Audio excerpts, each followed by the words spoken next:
परंपरा को आगे बढ़ाने का संकल्प है हमारा, क्योंकि आपकी उम्मीद पर टिका है परिवार हमारा। अमर भारती एक उम्मीद, जज्बा बुलंद हौसलों का, जज्बा भारत के निर्माण का।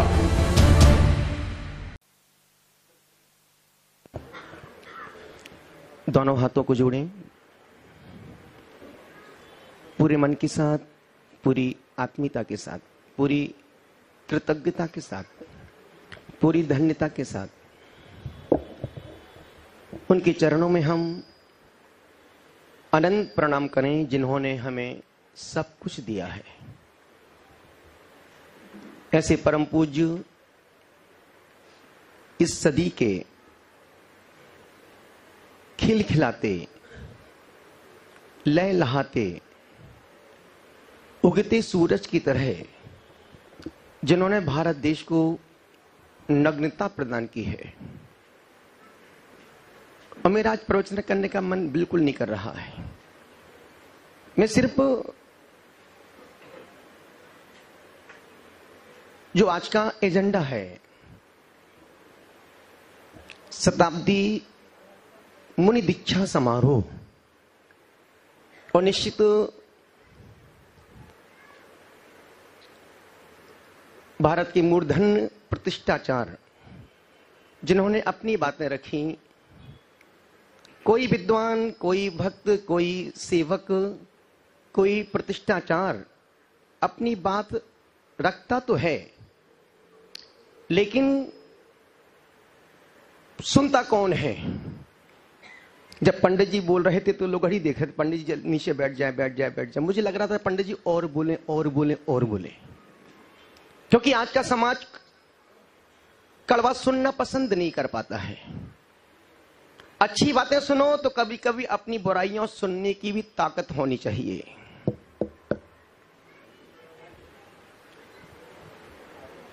पूरे देश में चारित्र चक्रवर्ती संत ने, महात्मा ने, महाराज ने, आचार्य ने जो दिया है, यदि इस सदी में हजारों आचार्य और पैदा हो जाएं, तब भी सदी को एक चारित्र चक्रवर्ती जैसा संत अब मिलने वाला नहीं है। और उनके बाद कितने आचार्य समाधिस्थ हो गए, उनके बाद कितने आचार्य समाधिस्थ हो गए, लेकिन उन जैसी समाधि कितने आचार्यों की हो पाई। उन्होंने जो समाज को दिया है, जो समाज ने उनसे लिया है, ठीक है, जितने विद्वान, जितने वक्ता बोल रहे थे, सब लेखी लेखी बोल रहे थे, लेकिन पंडित प्रदीप जी ने जितनी बातें कही वो देख करके अनुभव से कही है। उनकी बात में कोई मिलावट नहीं है, उनकी बात में कोई बनावट नहीं थी। और मुझे भी लग रहा था कि जितने लोग वक्ता बोले सिर्फ टाइम पास कर रहे हैं, कि उनने ऐसा किया, ऐसा किया। उन्होंने कुछ नहीं किया, उन्होंने सिर्फ मुनि मुद्रा को बचाया है और संपूर्ण भारत जैन समाज को जीने का गौरव प्रदान किया है। यदि आज मुनि मुद्रा है तो उसका संपूर्ण श्रेय जाता है एक संत को, चारित्र चक्रवर्ती श्री शांति सागर जी महाराज साहब को जाता है। और निश्चित मैं पंडित जी की हर बात की पुष्टि करूंगा, क्योंकि उन्होंने उनको जिया है, देखा है, समझा है। आज से 18 साल पहले जब पंडित जी साहब नवरात्रि के विधान में मेरे पास आए थे, उन्होंने मुझे एक सीडी दी थी 18 साल पहले। और सीडी वो उस समय की जैसे जो वीडियो फिल्म बनी थी, शूटिंग की थी लोगों ने अपने अपने कैमरों से। जब वो सीडी दिखाई तो मुझे बहुत अच्छा लगा कि आज भी ऐसे लोग हैं जो चारित्र चक्रवर्ती की याद सीडी के माध्यम से दिला रहे हैं। यदि वो सीडी मिल जाए, उस सीडी को जिंदा करवा दो, सबसे बड़ा संरक्षण चारित्र चक्रवर्ती के प्रति होगा। क्योंकि आज की पीढ़ी को सुनना कम पसंद करते हैं, देखना ज्यादा पसंद करते हैं। वो सीडी हम हर साल जब गुरुदेव की पुण्यतिथि आती थी, वो सीडी को मैं दिखाता था, बड़े पर्दे पर दिखाता था। क्यों? क्योंकि वो हम सबके भगवान और हम सबके आदर्श हैं।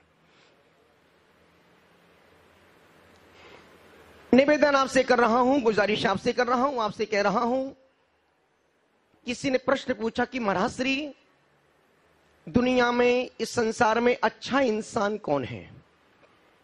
दुनिया में, संसार में अच्छा इंसान कौन है? हमने कहा मेरा पड़ोसी। संसार में अच्छा इंसान कौन है? हमने कहा मेरा पड़ोसी। फिर प्रति प्रश्न पूछा कि गुरुदेव, इस संसार में सबसे बुरा इंसान कौन है? हमने कहा मेरा, सब कुछ मैं ही बोलूं क्या? मेरा पड़ोसी। अब प्रश्न यहां उत्पन्न होता है, अच्छा बुरा पड़ोसी नहीं है।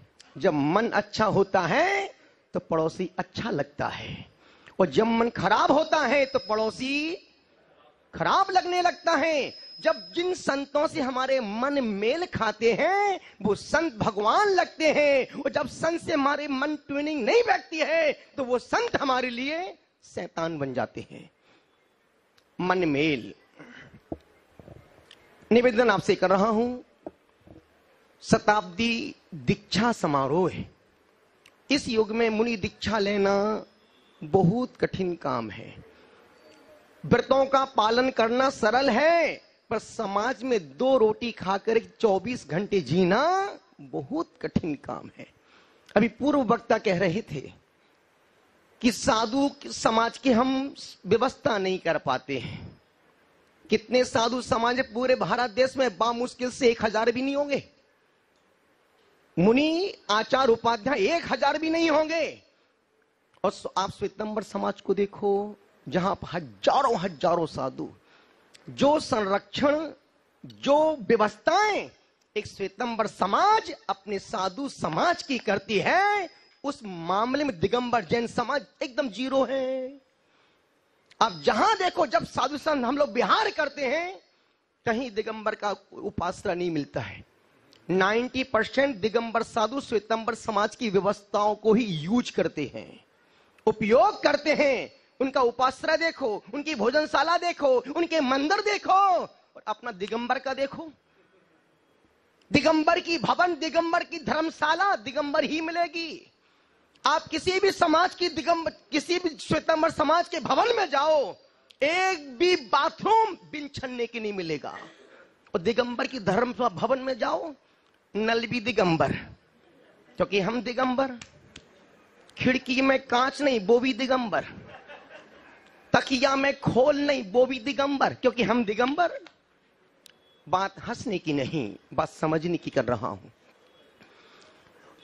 आज की तारीख में श्वेतंबर समाज जिस प्रकार से साधु समाज का संरक्षण और संवर्धन कर रही है, हम सिर्फ दिगंबर लोग टांग खींचने में ही आगे बढ़ रहे हैं।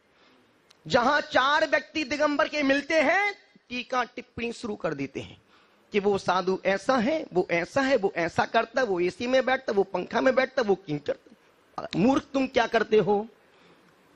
तुम क्या करते हो? खुद अपने गिरेवान में झांक करके देखो हम क्या कर रहे हैं। अभी हमारे एक वक्ता कह रहे थे, और ध्यान रखें, जितनी भी योजना इस किताब में लिखी है, योजनाओं को करो होली के हवाले, योजनाओं को करो होली के हवाले। लेकिन जिन संतों ने, जिन विद्वानों ने चारिक चक्रवर्ती गुरुदेव के नाम से जो भी संस्था, जो भी संगठन, जो भी बनाए हैं, और जहां जो अधमरे हो रहे हैं, उनको जिंदा कर दो। इस सदी का सबसे बड़ा उपकार होगा। नए बच्चे पैदा करो, उससे अच्छा कि जो हमारे पहले, जो बच्चे पहले के हैं, उनकी नाक पोंछ दो, उनकी चैन बंद कर दो। बच्चा पैदा करना 9 महीने का काम है, और उसको बनाना, खड़ा करना, जीवंत रखना जिंदगी भर का काम है। इस मुनि शताब्दी दीक्षा समारोह में जितने भी इस चारिक चक्रवर्ती गुरुदेव के अनुकरण करने वाले लोग हैं, एक संकल्प लो, जिंदगी में निश्चित मान के चलना, महल कितना ही सुंदर हो, कितना ही भव्य महल हो, उस महल में एक गंदे पानी को निकलने की मोहरी तो होगी ही होगी। कितना ही सुंदर महल बना हो, कितना ही भव्यतम महल बना हो, उस महल में, महल मकान में गंदे पानी को निकलने की मोहरी तो सब कुछ मैं ही बोलूं क्या, होगी ही होगी। यदि उसमें ना पानी निकलने की मोहरी नहीं होगी तो उस भवन में, महल में बंदा रह भी नहीं सकता है। कितना ही अच्छा साधु हो, एक ना एक बुराई तो उसके अंदर होगी ही होगी। कितना ही अच्छा संत हो, कोई भी हो, एक ना एक बुराई तो मिलेगी ही मिलेगी। और कितना ही बुरा से बुरा साधु क्यों ना हो, उसके अंदर एक ना एक अच्छाई तो। अब हम देखते क्या हैं वो हम पर निर्भर करता है। निवेदन आपसे कर रहा हूं, जो भी इस शताब्दी दीक्षा समारोह में जिनको आप जोड़ रहे हैं, उन व्यक्तियों को जोड़ो जो मुनि निंदा आलोचना नहीं करते हो। कोई भी किसी संत का मुनि हो, ये सोच के उसकी सेवा भक्ति आस्था आराधना करो कि सब चारित्र चक्रवर्ती की देन है।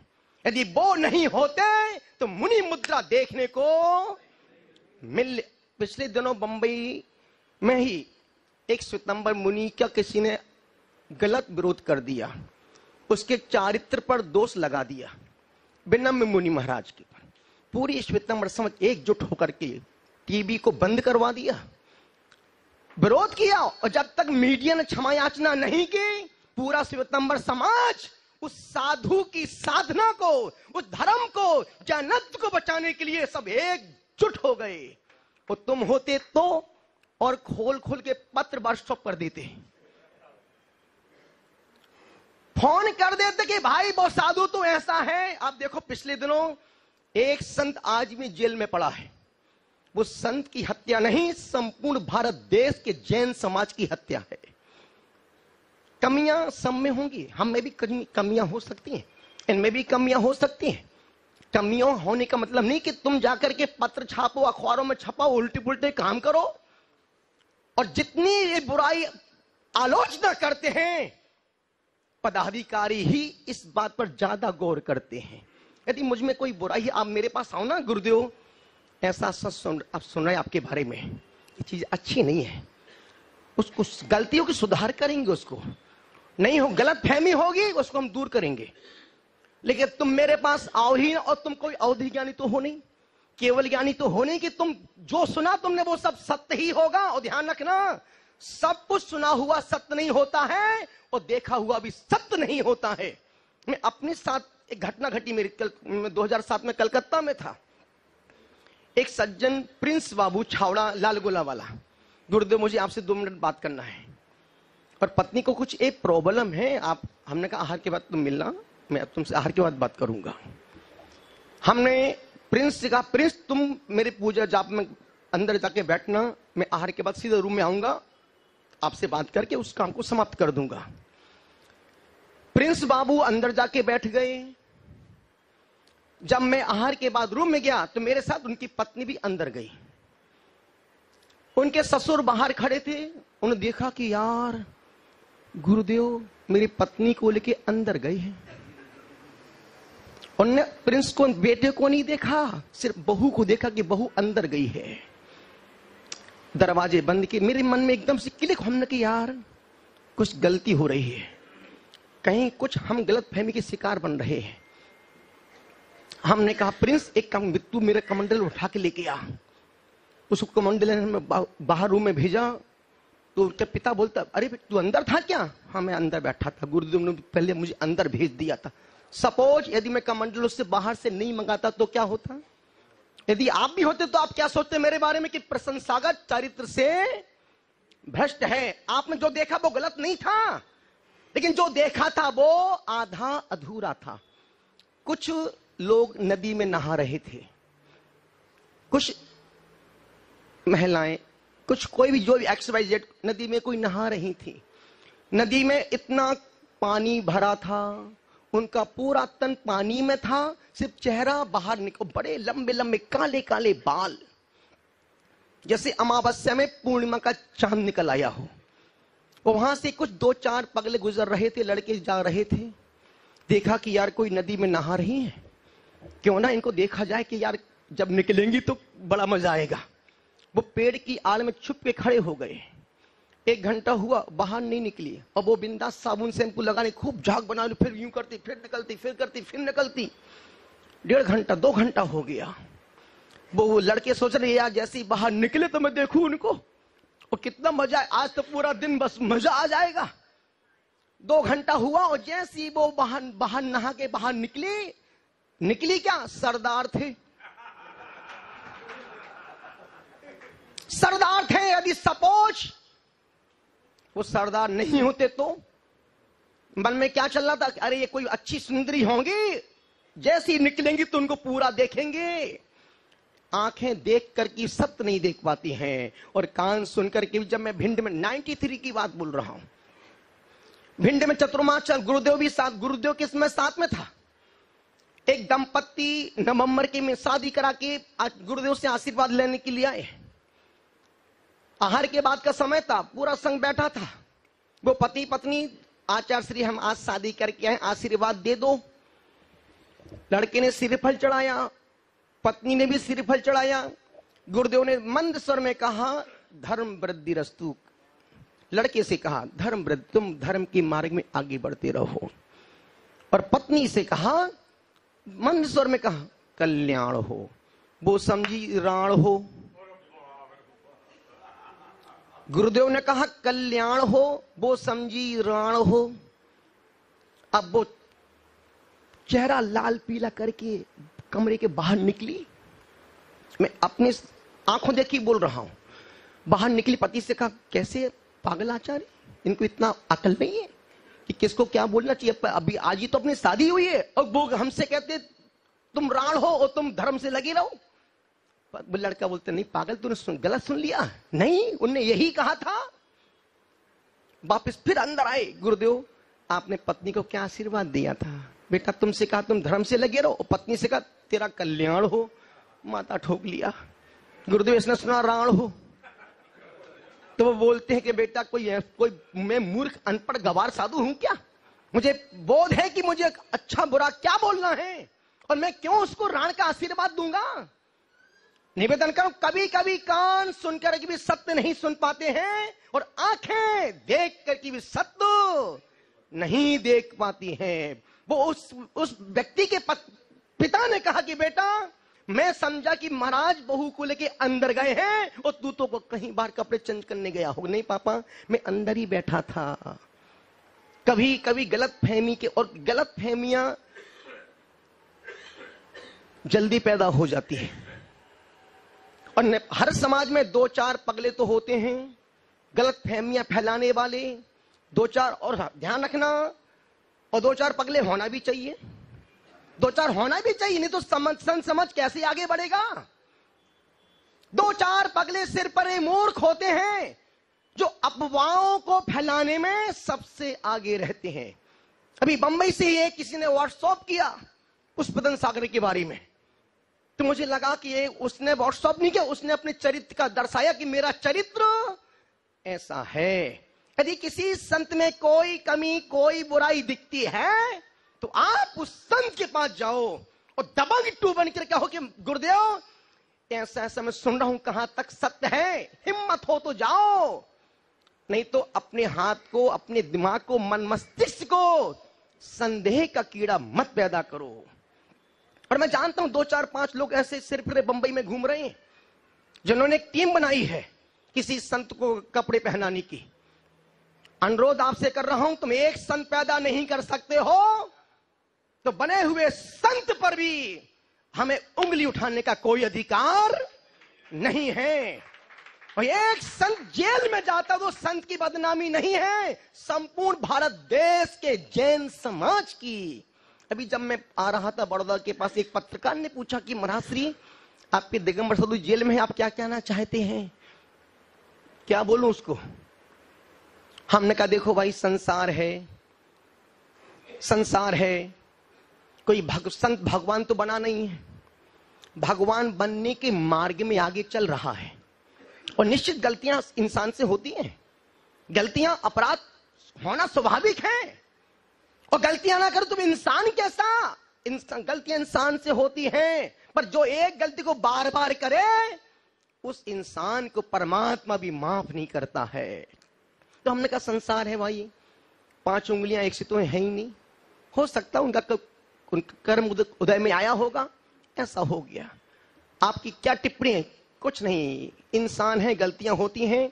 अब गलती को सुधार करके जीवन इंसानियत का जीना चाहिए। अनुरोध आपसे कर रहा हूं, इस दिगंबर जैन समाज को 4 भक्तों से खतरा नहीं है। दिगंबर जैन समाज को 4 भक्तों से खतरा, 4 दुश्मनों से खतरा नहीं है। इस दिगंबर समाज को 4 दुश्मनों से खतरा नहीं है, जितना खतरा मुझे एक अपने खासम खास भक्त से है। और ध्यान रखना, जितनी बुराई, जितनी आलोचना पड़ोसी नहीं करता है, मुसलमान मांस खा के नहीं करता है, जितना छान के पानी पीने वाले दिगंबर संत की बुराई, निंदा, आलोचना करते हैं। श्वेतांबर समाज के बीच में बहुत रहता हूं, जाता हूं। दिगंबर श्वेतांबर साधु दिन भर पानी पीते हैं। सूर्य उदय के बाद, सूर्य अस्त के पहले दिन जब मन में आता तब खाते, जब मन में तब पानी पीते हैं। मंच में बिंदास पानी पीते हैं, क्या कर लोगे तुम? और समाज उनका स्वीकार करता है। क्यों? वो परंपरा ही ऐसी है। उसके बावजूद भी वो कभी अपने गुरु की निंदा, आलोचना, बुराई अपने मुख से नहीं करते हैं। हिंदुओं के साधुओं को देखो, दिन भर गांजा भांग पी रहे हैं, तब भी हिंदू समाज अपने साधुओं को सब कुछ देखने के बाद भी उनकी बुराई, आलोचना। क्यों? क्योंकि वो उनके भगवान हैं। और ध्यान रखना, जिस मूर्ति को हमने परमात्मा मान लिया है, उसकी नाक कटी हो या कान टूटा हो, वो हमारे लिए परमात्मा है, भगवान है। पद्मपुरा की मूर्ति देखो, नाक कटी है, तब भी वो दुनिया के भगवान है। जिस पत्थर को हमने परमात्मा मान लिया है, उस पत्थर में हमें भगवान ही दिखेगा, उसकी नाक कटी नहीं दिखेगी। अनुरोध आपसे कर रहा हूं, निवेदन आपसे कर रहा हूं, चूंकि शताब्दी समारोह मुनि दीक्षा का है और मैं मुनि हूं 30 साल से, और 30 साल से समाज को देख रहा हूं, समाज में जी रहा हूं। अनुरोध आपसे कर रहा हूं, निवेदन आपसे कर रहा हूं, जितनी बुराई, निंदा, आलोचना दिगंबर साधु संतों की दिगंबर जैन व्यक्ति करता है, इतना मुसलमान, हिंदू, अजैन भी नहीं करता है। यदि आपको वाकई में दीक्षा दिवस मनाना है, शताब्दी समारोह मनाना है, तो एक संकल्प लो। यदि जिस साधु में शिथिलाचार दिखे, कमियां दिखे, बुराइयां दिखे, हम अपना दिमाग वहां नहीं लगाएंगे। और हिम्मत हो तो सामने जाके बोलेंगे कि गुरुदेव, एक क्रिया चीज आपकी अच्छी नहीं। हिम्मत हो तो बोलो, और नहीं है तो अपने मुख को बंद रखो। मैं जानता हूं एक गुरुदेव का परम भक्त जमुना लाल जी हपावत, जो एक समय में गुरुदेव के बिना आहार दिए जी नहीं पाता था, और आज उनकी बुराई किए बिना रात नहीं गुजरती है। तू कैसा भक्त है बाबू? तू कैसा इंसान है? इंसान है कि भेड़िया? जिस गुरु ने तुमको नाम दिया, पहचान दी, इज्जत दी, सम्मान दिया, और आज तुम उसके पीछे पोटला लेके घूम रहे हो पत्थरों का। अरे मूर्खानंद, जिसने तुम पर उपकार किया है, तुम उस उपकार को 100 जन्म भी ले लो, तब भी तुम उसके उपकार को कभी चुका नहीं सकते हो। गुरुओं के उपकार को यदि मैं अपनी शरीर की जूती भी बना के पहना दूं, तब भी मैं चुका नहीं सकता हूं। कैसा मूर्ख पागल भक्त है तू। ध्यान रखना, जिन तूफानों में लोगों की झोपड़ी उड़ते हैं, उन तूफानों में प्रसन्न सागर दीपक जला के भगवान की जाप करता है। और मैं उस हपावत से कहना चाहता हूं, उस खुले मन से, अब पुष्पदन सागर को तुम भूल जाओ। यदि मैं तुम्हारे पीछे पड़ गया तो तुम जिंदगी भर बिस्तर से नहीं उठ पाओगे, क्योंकि नंगों से खुदा भी डरता है।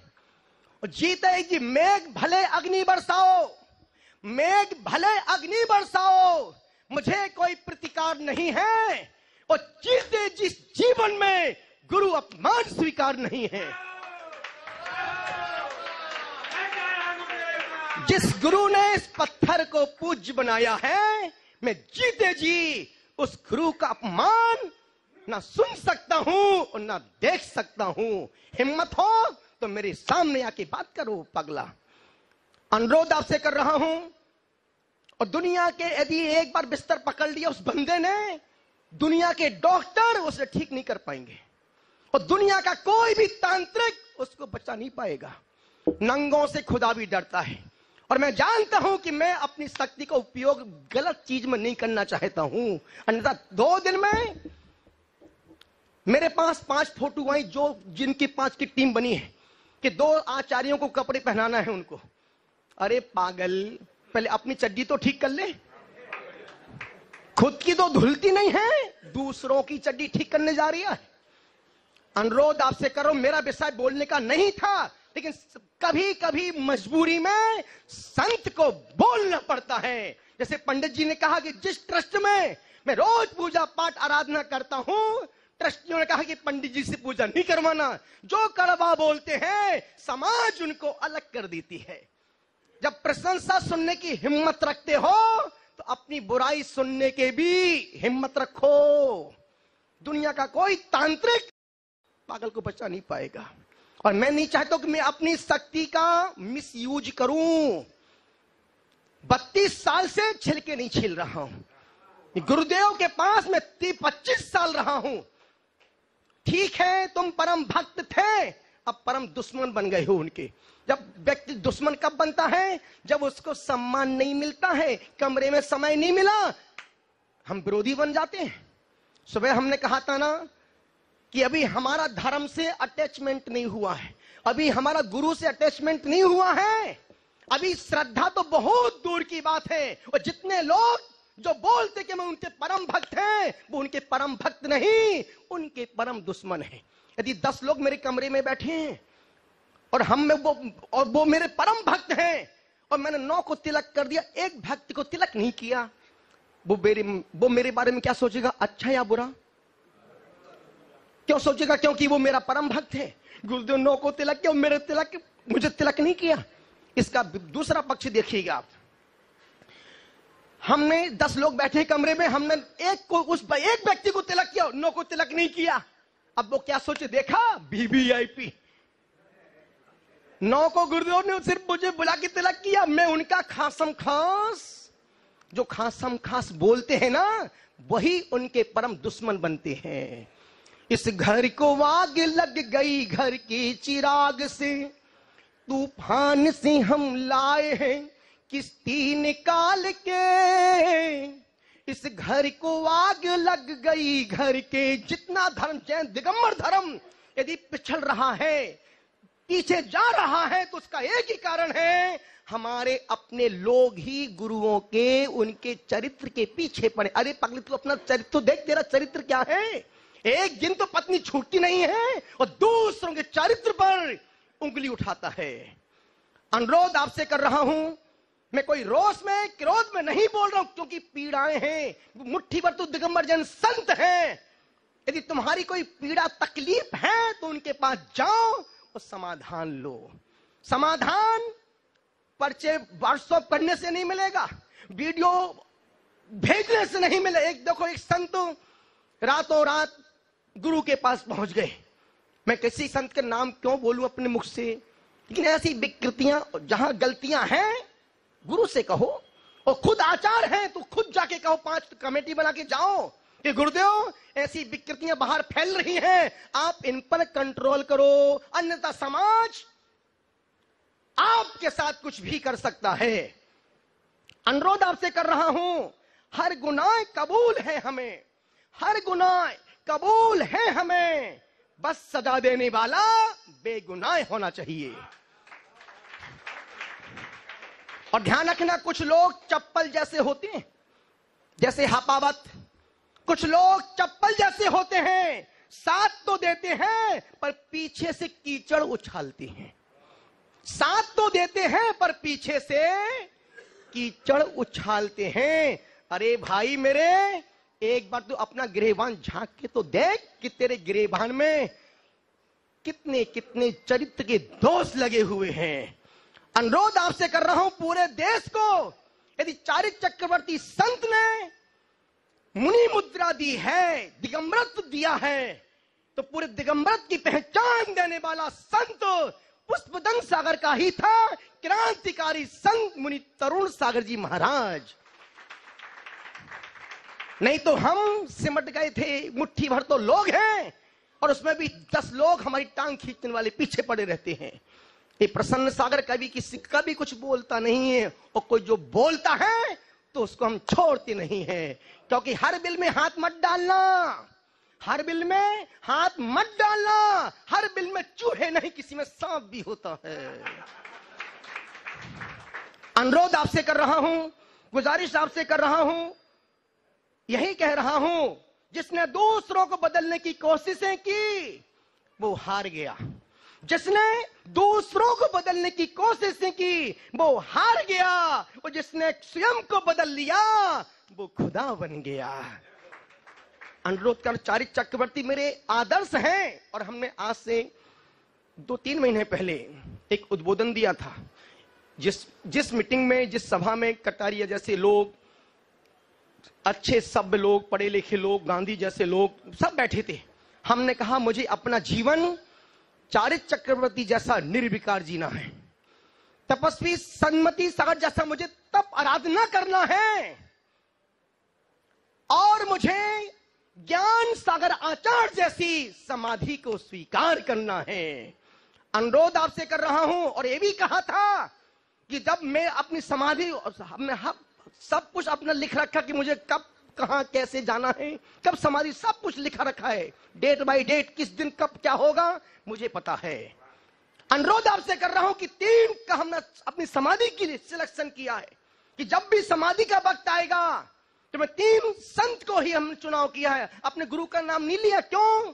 मूलाचार में लिखा है कि कभी भी समाधि करो तो अपने साधुओं के पास, अपने गुरु के पास मत करना, जो अनजान हो, अपरिचित हो, उनके पास तुम समाधि के लिए जाना। विशुद्ध सागर महाराज जो हमारी उस परंपरा के श्रेष्ठतम, जिनकी क्रिया, जिनकी चर्या, जिनका आचरण, जिसको हम शब्दों का जामा नहीं पहना सकते हैं, जिसके पास कोई एजेंडा नहीं है, जिसके पास कोई फंडा नहीं है, जिसके पास सिर्फ स्वाध्याय और चर्या के अलावा तीसरा कोई एजेंडा नहीं है। अनुरोध आपसे कर रहा हूं, दूसरा साधु सुधा सागर महाराज। कई लोग बोलते महाराज श्री आपने उनके बारे में बहुत कुछ बोला, हम बोला है ना, वो मेरे दुश्मन नहीं है, विचारों में हम मतभेद हो सकते हैं, पर समाधि का जब वक्त आएगा तो मैं उनको स्वीकार करूंगा। क्यों? उनसे अच्छी समाधि कोई दूसरा संत भी नहीं करवा सकता।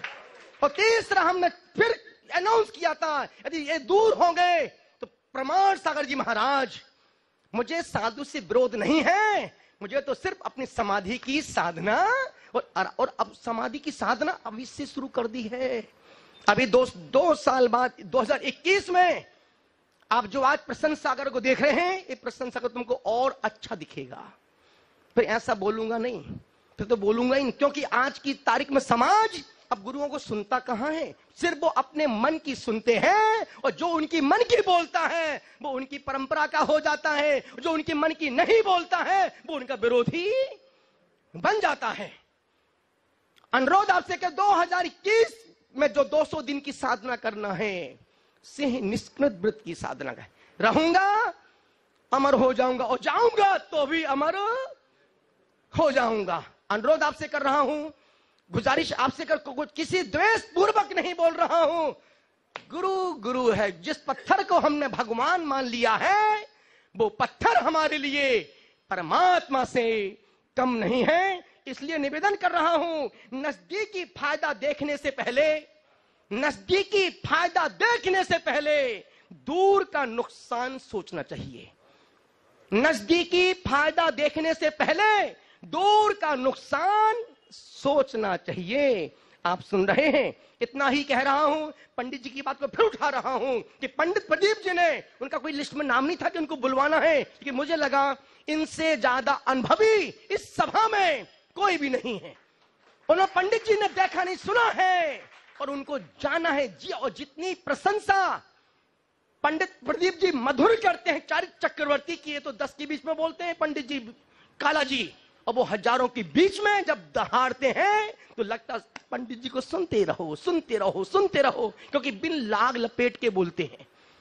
पुष्पदंत का शिष्य वहां पानी निकालता है जहां पानी निकलता नहीं है, और हम तो वो शिष्य हैं पुष्पदंत सागर के। रेगिस्तान में जब गड्ढा खोदते हैं तो पानी के मीठे स्रोत बह जाते हैं।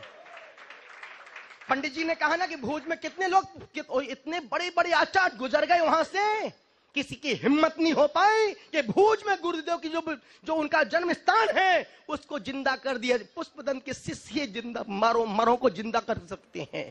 पुष्पदंत के शिष्य अधमरों में प्राण फूंक सकते, बाकी किसी संत में इतनी हिम्मत नहीं है कि उस कार्य को वो अंजाम दे दें।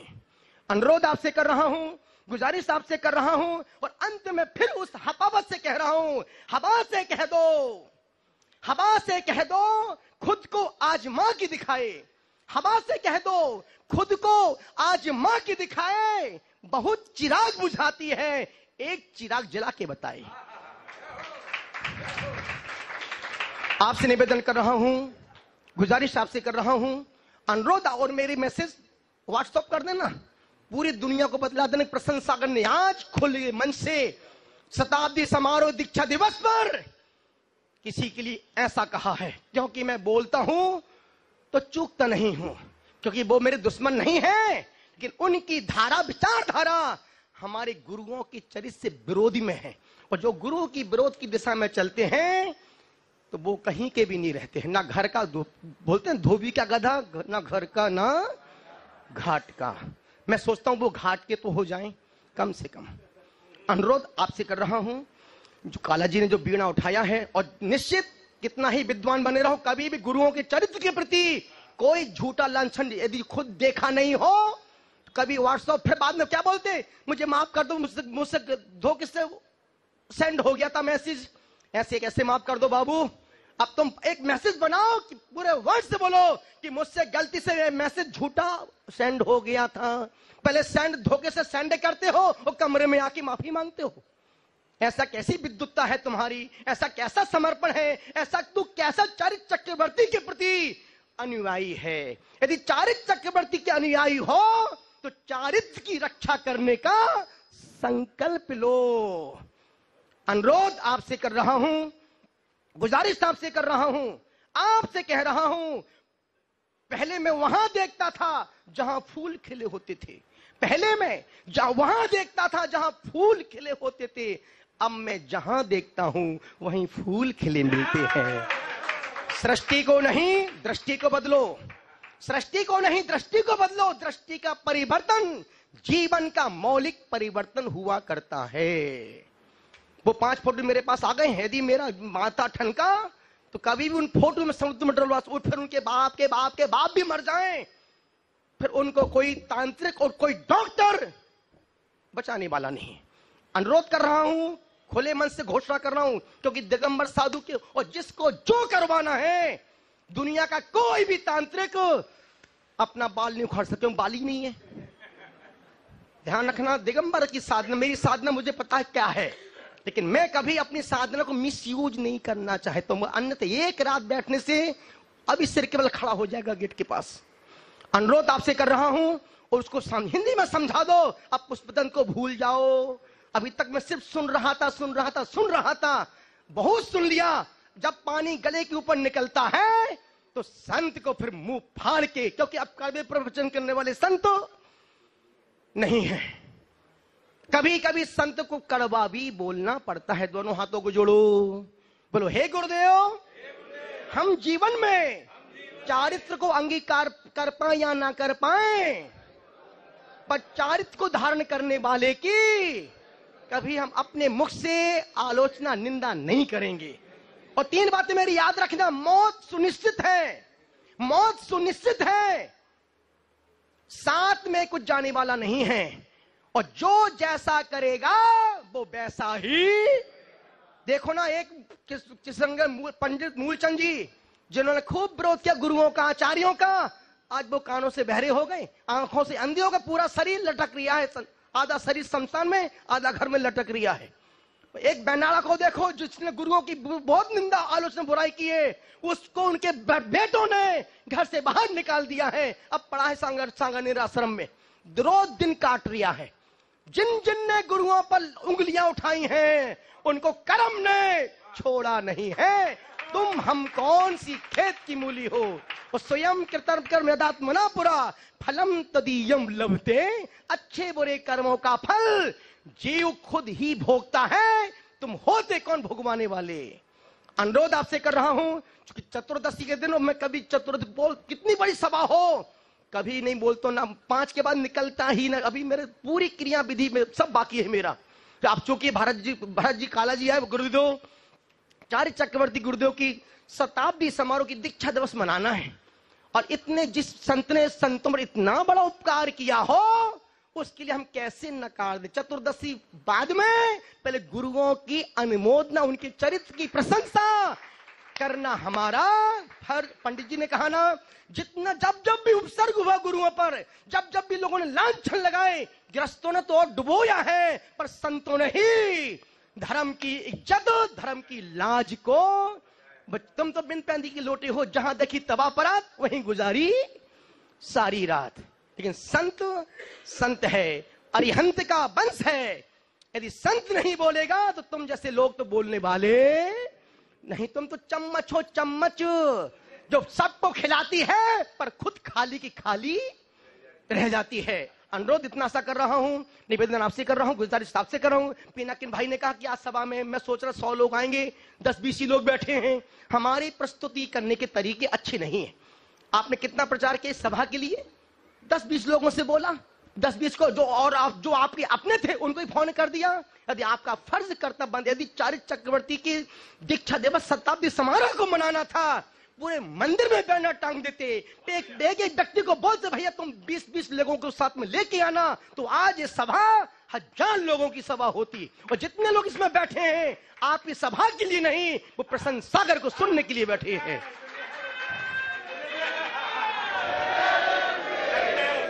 और जिन तीर्थों की सुरक्षा की है भोगियों ने नहीं, उन तीर्थों की सुरक्षा तो योगियों ने की है। जहां तुम 1000 रुपए मांगते हो वहां पर संत बोलता है तो लाख रुपए यूं ही बरस जाते हैं। हमारी अपनी अहमियत कुछ भी नहीं है, सिर्फ तुम गुरुओं के नाम से नाम कमा रहे हो, प्रशंसा कमा रहे हो, लेकिन करना तो सब गुरुओं को ही पड़ता है। अभी काला जी ने कहा कि हर महीने विधान कर, विधान बहुत विधान हो गए बाबू। विधान में 2, 4, 5 अधमरे लोग आते हैं जिनके मुख में दांत नहीं, पेट में आंत नहीं, हाथ पर में दम नहीं, हम किसी से कम नहीं। अब वो भी टाइम पास करते, स्वाहा स्वाहा बोल रहे हैं, एक से खुजला रहे दूसरे स्वाहा बोल रहे हैं। अब विधान वो बंद करो, जितना खर्चा विधान में करना उतना खर्चा चार्य चक्रवर्ती के नाम से गरीबों के पास जाओ, उनको खाना खिलाओ, उनको रोटी खिलाओ, उनको औषधि दान करो, तो उनका उपकार तुम्हारे उपकार से, अन्यथा वो द्रव निकलेगी, माली खाएगा और गाली बकेगा कि देखो छोटे चावल पर डाल दिए, सुपारी छोटी वाली जो खाते नहीं बनती वो सुपारी चढ़ा दिए। अनुरोध आपसे कर रहा हूं, गुजारिश आपसे कर रहा हूं, आपसे कह रहा हूं, गुरुओं की शताब्दी समारोह मनाने के पहले अपने गिरेबान को झांक के देखो कि क्या हम बाकी में उनके चरित्र का अनुसरण कर रहे हैं। चार्य चक्रवर्ती गुरुदेव में 4 बातें थी। एक तो वो निश्चयी दृढ़ श्रद्धालु थे, उनका जो अकाट श्रद्धान था वीतरागता के प्रति, नो डाउट, शब्दों का जमा नहीं पहना सकते हैं। दूसरा, चार्य चक्रवर्ती दृढ़ निश्चय थे, जो ठान लिया उसको करके ही दिखाया। तीसरा, चार्य चक्रवर्ती गुरुदेव के मन में वो दूरदर्शी थे, दूर तक का सोच। यदि उन्होंने दिल्ली के लाल किले पर जाकर के फोटो खिंचाई तो किस लिए खिंचाई कि आने वाली सदी में जितने संत दिगंबर मुनि होंगे तो एक कहने को हो जाएगा कि दिगंबर साधु दिल्ली के लाल किले पर भी जाते हैं, कोई प्रतिबंध। दूरदर्शी थे और निष्प्रह साधक थे, कोई लाग लपेट नहीं थी, कोई लपड़ झपड़ नहीं था, पीछे का मंडल शांत था। तो निवेदन कर रहा हूं, मुझे समाधि साधना चार्य चक्रवर्ती जैसी करना है। 2 साल बाद देखोगे तो कहोगे अरे गुरुदेव ये वही प्रसन्न सागर है जो पहले बोल रहे थे। हाँ, वही प्रसन्न सागर है। क्योंकि अब दुनिया को बदलने का समय चला, खत्म हो गया। अब तो खुद को बदलो और खुद की खुशबू पैदा करो। जो भौरे होते हैं, आज तक किसी फूल ने किसी भौरे को इनविटेशन कार्ड नहीं भेजा कि आजा मैं खिल गया हूं तो मेरी खुशबू ले ले। जब खुशबू आती है और जिनकी नाक होती, जो बीमार नहीं होती, जिनको जुकाम नहीं होता है, वो खुशबू के पास पहुंच जाते हैं। और जो खुशबू के पास नहीं आ पा रहे हैं, इसमें उनको जुकाम हो गया है। जुकाम हो जाए तो अपने साथ एक रुमाल रखो, दूसरों की अपनी नाक दूसरे की पीठ पर मत पहुंचो, अपने रुमाल से पहुंचो और अपना माल अपने पास ही रखो। निवेदन आपसे कर रहा हूं, गुजारिश आपसे कर रहा हूं, आपसे कह रहा हूं, यही कह रहा हूं कि शताब्दी मनाना सरल है, पर गुरुओं के चरित्र को अपनाना, उनकी अनुमोदना करना बहुत कठिन काम है। मैं संपूर्ण जितने लोग हैं, और ध्यान रखें, अध्यक्ष उनको बनाएं जिनका चरित्र निर्मल हो, जो निंदा, आलोचना, बुराइयों से मुक्त हो, उनको आप अपनी समिति में रखो। जो पगले बुराई करते हो, पानी छान के पीते हो और बाहर जाकर गुरुओं की बुराई, निंदा, आलोचना करते हो, ऐसे पागलों को अपने संगठन में मत रखो, अन्यथा आपका संगठन भी बदनाम हो जाएगा। क्योंकि एक उल्लू पूरे बगीचे को सत्यानाश कर डालता है। बोलो महावीर भगवान की। आपने सुना, अनुग्रहित हो, यदि आपको मन कोई ठेस पहुंची हो, उसके लिए कोई क्षमा याचना नहीं करना मेरे को। डरता हूं क्या? एक चारित्र चक्रवर्ती संत की औलाद है, जो बोलते हैं 24 कैरेट का बोलते हैं। जिनका पाचन ठीक नहीं हो वो ठीक कर लें, हाजमा की गोली खा लें, पतंजलि रामदेव की, पेट साफ हो जाएगा। और जिनका मन मस्तिष्क साफ करना, वो मेरे पास आ जाए। खुला दरबार है, अनुरोध कर रहा हूं, 15 दिन के लिए आया हूं, क्योंकि मुझे चतुर्मास करने बम्बई में करना ही नहीं है। महानगर, महान लोग, हमने समय कहा ना कि बंबई में पुरुष ही नहीं है। अशोक बाबू, बंबई में पुरुष ही नहीं है, यहां जो भी है महापुरुष है। और जहां महापुरुष होते हैं वहां संत की आवाज गूंजती है। आपने सुना, और मेरी बातें वहां तक पहुंचा देना, जो बहरे हो उनको सुना देना। अनुरोध आपसे कर रहा हूं, गुजारिश आपसे कर रहा हूं, आपसे ही कह रहा हूं, इतना ही कह रहा हूं कि चारित्र चक्रवर्ती की अब प्रशंसा मत करो, उनके आचरण को पसंद करो। बोलो महावीर भगवान की। दोनों हाथ जोड़ो, बोलो जिनवाणी के ज्ञान से सूझे लोकालोक, सोवाणी मस्तक नमो सदा दे तू ढोक। हे जिनवाणी भारती तो जपो दिन रैन, जो तेरा शरण आ गए सो पावे सुख चैन। 9 बार नमोकार।